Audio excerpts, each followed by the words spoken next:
بسم اللہ الرحمن الرحیم۔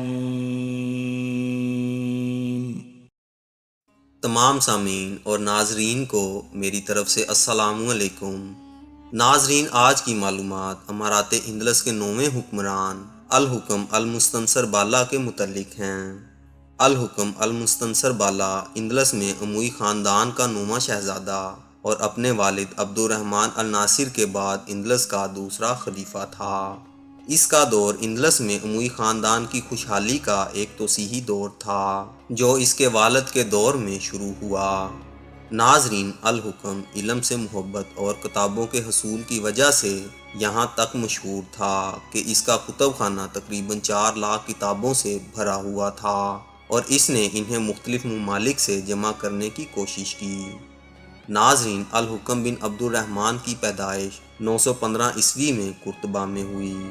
اپنے والد کی وفات کے بعد اس نے اپنے والد سے ایک عہد کے تحت خلافت سنبھالی اور 961 عیسوی کو اپنے والد کی وفات کے اگلے دن بیعت کی اور مستنصر بالا کا لقب اختیار کیا۔ ناظرین، اب ایک نظر اس کے دور حکومت کے واقعات پر۔ 355 ہجری میں 25 نارمن بحری جہازوں نے اشبون کے قریب مغربی اندلس پر حملہ کیا، جہاں ان کے اور مسلمان سپاہیوں کے درمیان ایک جنگ ہوئی جس میں دونوں فریقوں کے بہت سے لوگ مارے گئے۔ مسلمان نارمن کے جہاز اور ان میں سے کئی کو وادی شلاب میں ڈبونے میں کامیاب ہو گئے اور ان میں سے کچھ واپس روانہ ہو گئے۔ اسی سال کے رمضان میں نارمنوں نے مغربی اندلس پر دوبارہ حملہ شروع کیا تو الحکم نے المریا اور سیورل سے بیڑے کو جمع کرنے اور نارمنوں سے لڑنے کے لیے مغربی اندلس میں منتقل ہونے کا حکم دیا۔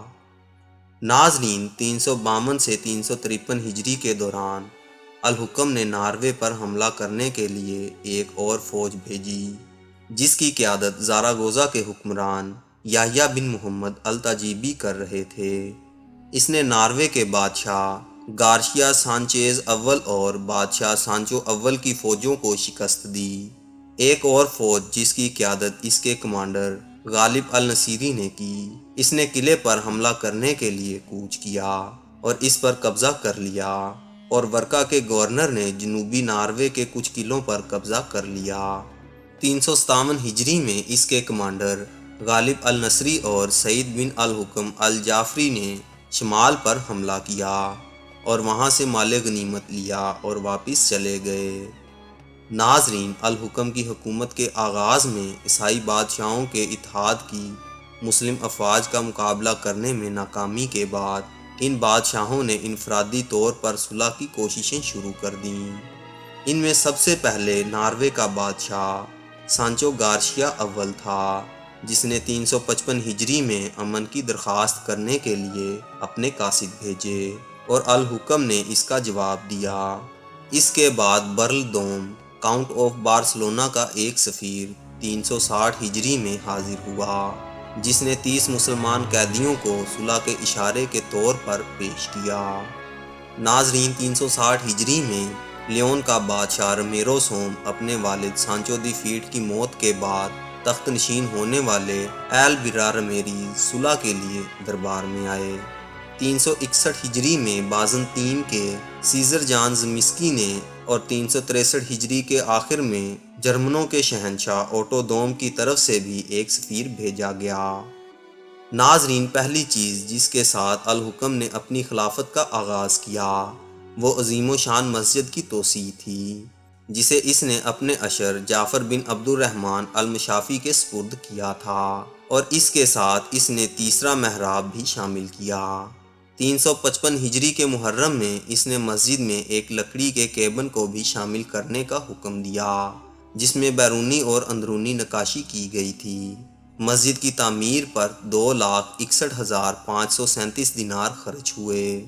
356 ہجری میں کو قرطبہ سے مسجد کے مشرقی اور مغربی روشنیوں کی طرف پانی چلایا گیا۔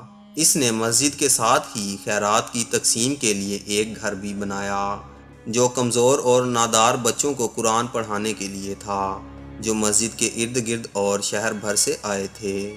ان گھروں کی تعداد 27 تک پہنچ گئی، جن میں 3 دفاتر بھی شامل تھے۔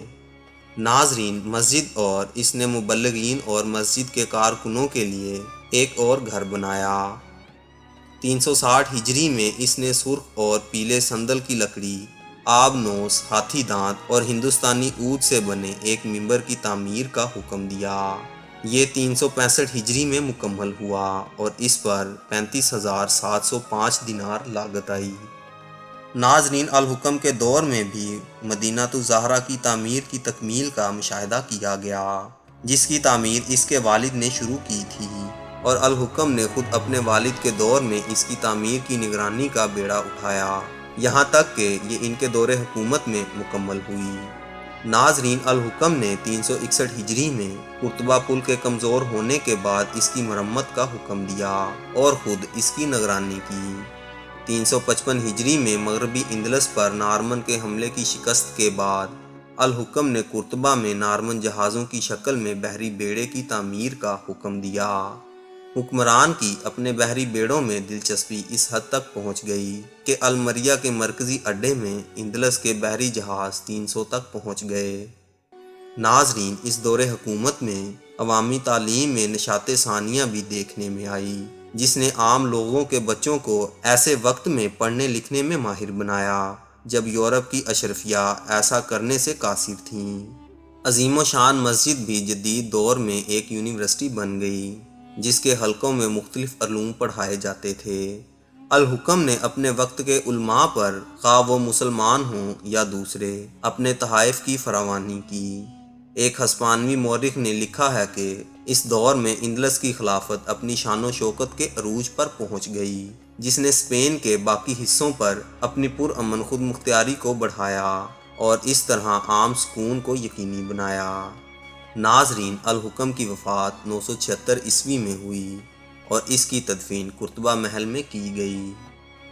ناظرین، اب اسی امید کے ساتھ آپ لوگوں سے اجازت چاہوں گا کہ آپ کو ہماری آج کی معلوماتی ویڈیو پسند آئی ہوگی۔ انشاءاللہ ملتے ہیں بہت جلد ایک نئی معلوماتی ویڈیو کے ساتھ۔ اللہ آپ کا حامی و ناصر۔